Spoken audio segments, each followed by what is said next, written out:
വിവാദ പരാമർശവുമായി വടകര നഗരസഭാ മുൻ അധ്യക്ഷൻ ഇ ശ്രീധരൻ. അഴിമതിക്കാരനായ ഉദ്യോഗസ്ഥന്റെ കാല് തല്ലിയൊടിച്ച പാരമ്പര്യമുണ്ട്. നഗരസഭാ ഓഫീസിൽ അഴിമതിക്കാരായ ഉദ്യോഗസ്ഥർ ഉണ്ടെന്നും ഇ ശ്രീധരൻ പറഞ്ഞു.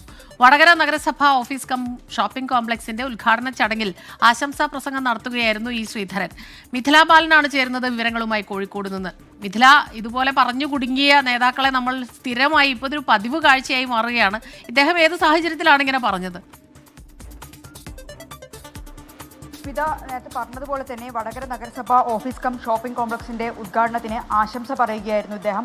മുഖ്യമന്ത്രിയായിരുന്നു ഈ കെട്ടിടത്തിന്റെ ഉദ്ഘാടനം നിർവഹിച്ചത്. മുഖ്യമന്ത്രിയുടെ ഉദ്ഘാടന പ്രസംഗത്തിന് ശേഷം ആശംസാ പ്രസംഗം നടത്തുകയായിരുന്നു. മുൻ ചെയർമാൻ കൂടിയാണ്, അല്ലെങ്കിൽ വടകര നഗരസഭ മുൻ അധ്യക്ഷൻ കൂടിയാണ് ഇ ശ്രീധരൻ.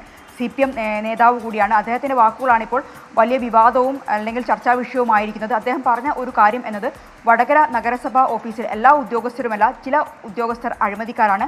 തൻ്റെ മുന്നിൽ വരുന്ന സാധാരണക്കാരായ ആളുകളെ പിഴിഞ്ഞ് ടാറ്റയോ ബിർളയോ ഒക്കെ ആവാൻ ശ്രമിക്കുകയാണ്. അത്തരക്കാർ ഒരു കാര്യം ഓർക്കുക, മുൻപ് ഇത്തരത്തിൽ അഴിമതി കാണിച്ച ഒരാളുടെ കാല് തല്ലിയൊടിച്ച ഒരു പാരമ്പര്യം വടകര അത്ര കഴിവുള്ള ആളുകളാണ് വടകരക്കാർ. അത് ഈ അഴിമതിക്കാരായ ഉദ്യോഗസ്ഥർ സന്മനസ്സോടെ മനസ്സിലാക്കണം എന്നാണ് അദ്ദേഹം പറഞ്ഞിരിക്കുന്നത്. ഒരു താക്കീതാണ് ഈ ഉദ്യോഗസ്ഥർക്ക്, പ്രത്യേകിച്ച് വടകര നഗരസഭയിലെ മുൻ അധ്യക്ഷൻ കൂടിയാണ് ഇക്കാര്യം പറയുന്നത്. പ്രതികരണത്തിലേക്ക് അതിനുശേഷം ഇതിലേക്ക് ഞാൻ തിരികെ എത്താം.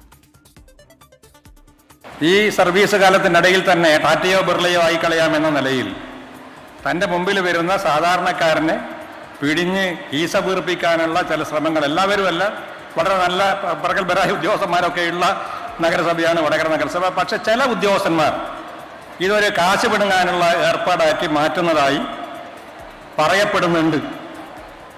അങ്ങനെയുള്ള ഉദ്യോഗസ്ഥന്മാരോട് ഒറ്റ കാര്യമേ പറയാനുള്ളൂ. ഒന്ന്, വിജിലൻസ് കേസുണ്ട്, പിടിപ്പിക്കാൻ വളരെ എളുപ്പമാണ്.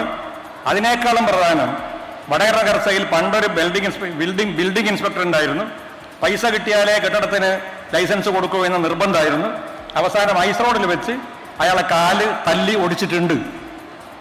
അതിനും കഴിവുള്ള ആളുകളാണ് വടകരക്കാർ എന്ന് മനസ്സിലാക്കാൻ ഇവിടെയുള്ള ചില അഴിമതിക്കാരായ ഉദ്യോഗസ്ഥന്മാർ സന്മനസ് കാണിക്കണം എന്ന് മാത്രം പറഞ്ഞുകൊണ്ട് മിഥില വീണ്ടും ചേരുന്നുണ്ട്. മിഥില, അദ്ദേഹം ശരിക്ക് അത് അങ്ങനെ തന്നെ പറയുന്നുണ്ട്. അത് ഉത്തരവാദിത്തപ്പെട്ട സ്ഥാനങ്ങളിലൊക്കെ ഇരുന്നവർ ഇത് പറയുമ്പോൾ തീർച്ചയായിട്ടും അത് വലിയ വിവാദമാകാനുള്ള ഒരു ചർച്ചയിലേക്കൊക്കെ പോകാനുള്ള ഒരു സാധ്യതയുണ്ട്. ഇദ്ദേഹം ശരിക്കും അത് മീൻ ചെയ്യുന്നുണ്ടോ എന്നുള്ളതാണ്.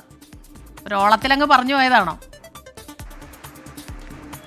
സ്മിത, ഇത് ഇതിനകം തന്നെ വലിയ ചർച്ചാ വിഷയമായിട്ടുണ്ട്. പ്രത്യേകിച്ച് അദ്ദേഹം നഗരസഭ മുൻ അധ്യക്ഷൻ കൂടിയാണ് ഈ ശ്രീധരൻ എന്നത്. മാത്രമല്ല, വടകരയെ സംബന്ധിച്ച് പറയുകയാണെങ്കിൽ CPMന്റെ ഒരു മുതിർന്ന നേതാവ് കൂടിയാണ്. മുൻ അധ്യക്ഷനായ ഒരാൾ കൂടി ആ വടകര നഗരസഭയിലെ ഉദ്യോഗസ്ഥരെ കുറിച്ചാണ് പറയുന്നത്. വടകര നഗരസഭയിലെ എല്ലാ ഉദ്യോഗസ്ഥരും ഇത്തരത്തിൽ അഴിമതിക്കാരല്ല, ചിലർ അഴിമതിക്കാരാണ്. അത്തരത്തിൽ അഴിമതി നടത്തുന്ന ആളുകൾക്ക് ഒരു താക്കീതാണ് അദ്ദേഹം ഇപ്പോൾ നൽകിയിട്ടുള്ളത്. ഈ മുൻപ് ഇത്തരത്തിൽ അഴിമതി നടത്തിയ ഒരാളുണ്ട്, അയാളുടെ കാല് തല്ലിയൊടിച്ച ഒരു പാരമ്പര്യമാണുള്ളത്. അതിന് കഴിവുള്ള ആളുകളാണ് വടകര. കോഴിക്കോട് നിന്ന് വിവരങ്ങളുമായി ചേർന്നത്.